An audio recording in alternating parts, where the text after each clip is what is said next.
ஆச்சி gulab jamun mix வழங்கும் மணிச் செய்திகள். இணைந்து வழங்குபவர்கள் அரசன் சோ.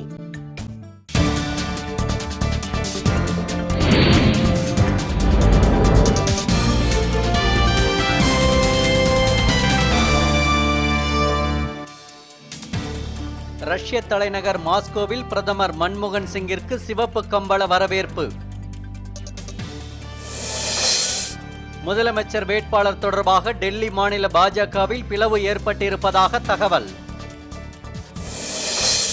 தூத்துக்குடியில் கைது செய்யப்பட்ட 5 பேர் நீதிமன்றத்தில் நேர்நிறுத்தம். 11 நாள் காவலில் வைக்க நீதிபதி ஆணை. சாமியாரின் கனவை நம்பி பழங்கால கோட்டையில் தங்கம் தேடுவது வீண் முயற்சி என சரத் யாதவ் கண்டனம்.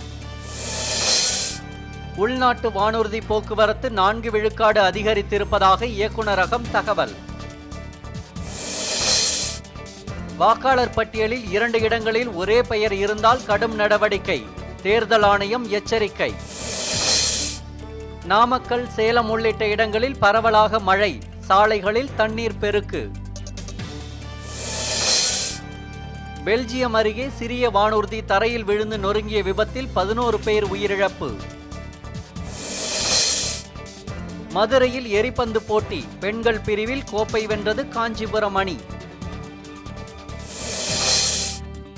வியன்னா ஓபன் டென்னிஸ் அரையிறுதியில் நெதர்லாந்து, ஜெர்மனி வீரர்கள் வெற்றி. ஆச்சி குலோப் ஜாமுன் மிக்ஸ் வழங்கிய மணிச் செய்திகள். இணைந்து வழங்கியவர்கள் அரசன் சோ.